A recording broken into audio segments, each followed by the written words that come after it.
We have been spending the last couple of weeks just talking everything about Kirby and the Forgotten Land, and also going over all the cool little details and facts that you might have missed, or maybe even hidden Easter eggs or even glitches within the game. I've done so multiple times now, and I even asked for help from you guys to find anything else that may have been hidden within this game. And believe it or not, even months later after release, there's still some facts and some cool things hidden within Kirby and the Forgotten Land, and I can't wait to show you guys. So today I have 10 cool things to share with you guys. If you guys have any more cool things and want to continue this even further, which I doubt there's really anything left in this game to find, let me know in the comments down below. Of course, watch the other videos on the channel to make sure that your comment hasn't already been talked about already, and also it can be pretty much anything: Easter eggs, facts, little details, cool little tidbits about copy abilities, or even cool glitches that you can perform. So without further ado, here's the list of 10 more cool things that you can do in Kirby and the Forgotten Land. Now, we've all battled Effecto Elfis by now, probably every single person that's watching this video, and including Chaos Elfis as well. There is a part at the end of the fight where you actually knock him down, and you have to suck on his backward. But what's interesting about this is you can do absolutely nothing and actually wait for him to get up, which takes about 30 seconds. And he'll get right back up with a minuscule amount of health and start attacking again, which will only take a couple of hits until you knock him back down. You can keep doing this over and over again, and it will continue to be the same pattern. But what happens if you're slurping away at the wart and then you just kind of sit there and wait for the spear to hit you? Well, it's actually incredibly slow moving. It's seriously one of the slowest attacks in the game, and you will literally have to fall asleep in order to not dodge this thing. But if you don't dodge it, it'll just knock Kirby off. It doesn't even do that much damage at all. You probably already know that Kirby can spot dodge on the ground. I actually seen a couple of comments under my videos that said some of you didn't even know this, which is kind of crazy. But yeah, you can kind of spot dodge and roll around. You can even do this on the water as well. But did you know you can actually go from land to water and skip across the water for a short time, almost like skipping rocks? Yes, Kirby will skip across the water if you do a spot dodge on land onto the water. He'll do at least 1 or 2 skips across the water until eventually falling in. Hammer is one of my favorite abilities in the game, and probably my favorite Kirby ability of all time. But did you know that if you charge your ability and keep it charged for a long period of time, eventually it will burn and just break off and leave Kirby with nothing but a burnt stick? This actually works for every single hammer, and it doesn't just turn into a regular burnt wooden stick either. It's actually part of the handle that's burnt every time, which is an incredible touch of detail. The question is, can we now pummel enemies with our drumsticks the same way we could our hammers? Well, let's find out. Yep, they still do damage, just not a lot of damage, but they definitely can kill enemies. I wonder how much damage they do against bosses. This would probably be a cool video just to fight all the bosses with nothing but burnt sticks. In the last video, we talked about how the Morpho Knight sword could do so many different things outside of its normal sword attack. It could be used as a hammer for pegs, and even blowing wind to extinguish fire and turn on fans. But the double hammer ability also has something very similar to that. If you use the spin attack, you can actually blow out flames, and in order to do different puzzles without having to switch to ice or some type of tornado ability, which is actually really neat.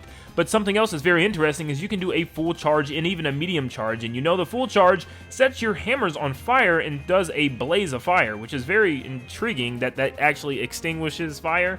But you know what? It works, so I'm not gonna complain. After completing the game and even the post game, you get a lot more music, and you get to decorate the Waddle Dee band stage, and they get to play songs for a couple Waddle Dees that are listening, and of course for Kirby and Elfilin. But did you notice that the Waddle Dees will dance to different tunes in a different way? If you're playing a slower track, they'll dance slower, and if you're playing a faster track, they'll dance faster.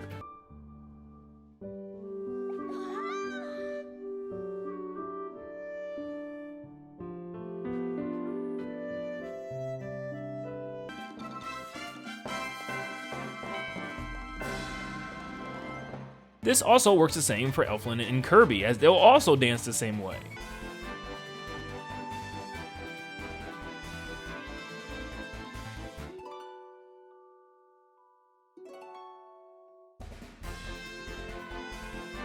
Next, let's move on to the Coliseum and go talk to Commentator D. If you notice, he has a small microphone that sits beside him on his desk, but it's not just any microphone. It actually is an Easter egg and a callback to a past Kirby enemy being Walkie. This was the way that Kirby was able to get the copy ability mic, so that way he can blast all enemies off of the screen. It's definitely a neat little callback to the past games. The deep sleep ability allows Kirby to take a rest and gain some type of status effect, whether it be speed, power, or defense. But what's so interesting about it is you can pretty much just sleep anywhere, and there's even videos online of people just sleeping wherever they want. But one cool thing that you probably didn't know is that you can sleep on top of the water. Yes, you could actually get this ability in the first level of the water world, and you can just sleep on top of the water, as the bed actually has a floating animation for the water, which is just kind of funny. I guess Kirby takes the term waterbed a little too literal.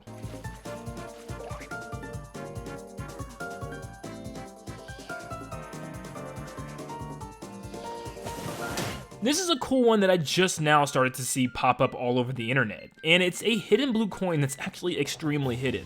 To the Unexpected Beast King stage, you will find this giant walkway leading all the way up the stairs to the door to fight King Dedede. Now, if you don't go through that door and instead follow this path all the way up these columns, you can actually float your way to the very top one to find a blue coin. It seriously continues to blow my mind that the developers decided to put anything in some of these areas. I mean, seriously, this is the first real 3D Kirby game ever. You would expect them to play it safe, but no, they just go out of their way to do the most crazy things, and I love this so much.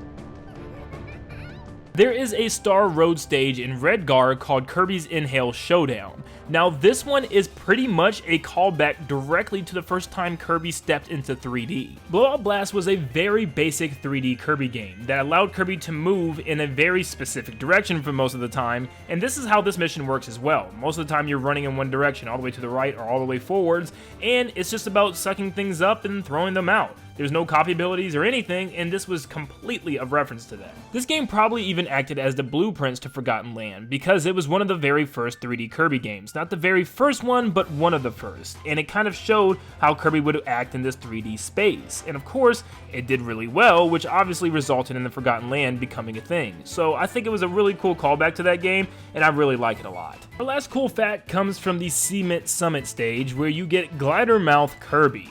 And once you get this, you'll find your first arc that you have to fly under, but we're not flying under it today. You want to hug the ceiling of the arc as tight as you can and start spinning upward. Make sure you get under the arc first or you will take a bump and fall, so get underneath, spin and hold upward, and you will glitch out of bounds, taking you to the very top of the level where you get to just fly over everything seamlessly. And you get to see the entire map and the structure of everything from above. Eventually Kirby will disappear out of sight, but you can see his shadow below, so you're all good. You can even see a portion of like some type of unused oil spill at the top, which is very interesting, but you get to glide your way all the way to the end from just staying at the top. A pretty cool glitch that you can try. That was 10 cool facts, Easter eggs, or glitches that you can do in Kirby and the Forgotten Land. If you find any more of your own, comment them down below and I will be sure to check them out. Of course, watch the other videos first before commenting, making sure that you don't add something that I already have talked about. But thank you so much for tuning in. If you guys enjoy the video, make sure you leave a like and subscribe to stay up to date on all things Kirby all the time,